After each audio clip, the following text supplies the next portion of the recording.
যা গুলি করছে 4 জন বৈশা ছিল, সবাই নাকি গেছে গা, কেউ ধরে নাই, এমনি পড়ে রয়েছে, একটা মানুষও নাকি ধরে নাই। পরে ওইখানে নাকি 4 তলা বিল্ডিং এ থেকে 2টা বাচ্চা বাচ্চা পোলা পাইন দেখা এমনি পড়ে রয়েছে, আয়া সেরা দেখছে, দেখা পরে ওরা না বুঝা মহাখালী নিয়ে গেছে হাসপাতালে। তো এমনি মৃত্যু এমনি ফালাই থইছে, রক্ত বাইরে হইতাছে, সারা শরীর দিয়ে রক্ত বাইসা যাইতাছে। রূপক ভাই, বাবু ভাই, কামরুল ভাই। আর হ্যাঁ, এই যে এরকম বসে রয়েছে, এই যে এরকম গুল দেখছেন না, শত্রু তো থাকে, শত্রু ছাড়া তো মানুষ থাকে না।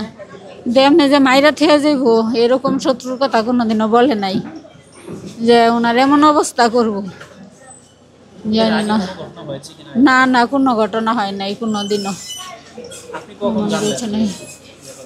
আমার বাসা থেকে আইসা গেছে 10 মিনিট আগে, মনে হয় 9:50 মনে হয় আইসা গেছে। আমি নামাজে ছিলাম, উনি লক খুইলা ভিতরে ঢুকছে, ঢুকে আবার লক খুইলা কে জানি ফোন দিছে, ফোন আবার লক খুইলা গেছে, আমার সাথে কথা হয় নাই। আর সকালে আবার 10টার সময় বাসাতে বাইরে গেছে, আমার সাথে দেখা হয় নাই।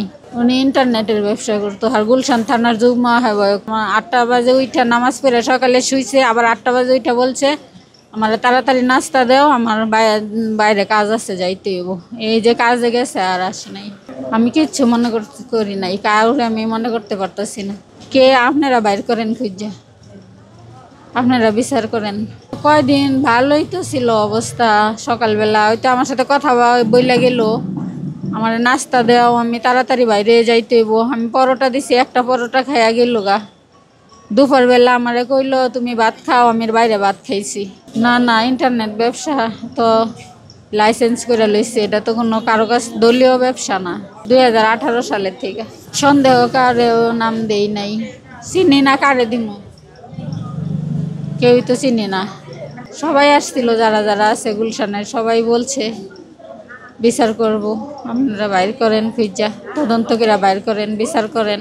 হাসপাতালে তো সারা রাইতে আমি হাসপাতালেই ছিলাম, যা দেখি তো এমনি ফালাই থইছে হাসপাতালে, আর ডাক্তারের কাছ পর্যন্ত তো নেয় নাই। আমরা কেউ বলে নাই, যা গুলি করছে 4 জন বৈশা ছিল, সবাই নাকি গেছে গা, কেউ ধরে নাই, এমনি পড়ে রয়েছে, একটা মানুষও নাকি ধরে নাই। পরে ওইখানে নাকি 4 তলা বিল্ডিং এ থেকে 2টা বাচ্চা বাচ্চা পোলা পাইন দেখা এমনি পড়ে রয়েছে, আয়া সেরা দেখছে, দেখা পরে ওরা না বুঝা মহাখালী নিয়ে গেছে। মহাখালী নিচে এরা অক্সিজেন দিছে, বাচ্চা আসছিল, পরে কইছে হৃদরোগে নিয়ে যাইতে, পরে অ্যাম্বুলেন্স দিয়ে হৃদরোগে নিয়ে গেছে, রাস্তায় দম গেছে। হাসপাতালে তো এমনি মৃত্যু এমনি ফালাই থইছে, রক্ত বাইরে হইতাছে, সারা শরীর দিয়ে রক্ত বাইসা যাইতাছে। না আমার কে যে ধরলো ফোন, কে যে করলো, মনে হয় যারা গুলি করছে হেরাই মনে উড়াই লিয়ে গেছিল। যারা ছিল এই পোলাপান্ডি পরে আসছে, পুরা পোলাপান্ডি বলতেছে আমরা কিছু জানি না, আমরা এরকম পড়ে আছি, কিন্তু কইতে জানি একটা অটো আইছে, অটো আইয়া লেগে গেছে, আবার অটোটা নামায় দেয়া থেকে কই গেছে গা। আমরা একবার বলছে এনজেডে যাইতে গেছি, ওখানে গিয়ে কইছে ঢাকা মেডিকেলে যাইতে গেছি, ওখানে বলছে বকবই দিতে বলছে, পরে লাস্টে হৃদরোগে 4টা হাসপাতালে ঠিকানা দিছে, 4টা জায়গায় ঘুরতে ঘুরতে এখানে গেছি। এখানে যে পাশে বৈশাখী ছিল কেউ গেছে না, কেউ খবর নিছে না। ওরা তো সিসি ক্যামেরা তো দেখছেনি, চিনছে, সবাই তো দেখছে।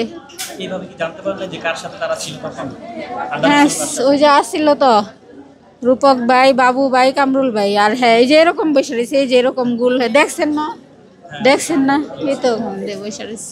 না আমারে তো বলে না, এখনো তো বলে নাই যে ওনারা যে ছিল, যে আমরা ভাবি কিছু কইছি বাদল ভাইয়ের সাথে। হ্যাঁ বিচার চাই, ফাঁসি চাই, খালি বিচার চাই না। আমি আমার কেউ নাই, জিজ্ঞাসা করছেন তো আমার বাচ্চা কাচ্চা আছে নাকি, আমি চিনতে চাই, আমি বিচার চাই, আমি চিন না, আমি দেখতে চাই, পরে আমি ফাঁসি চাই, আমি এমন বিচার চাই। যারা গুলি করছে, যারা পিছনে আছে সবাইরই।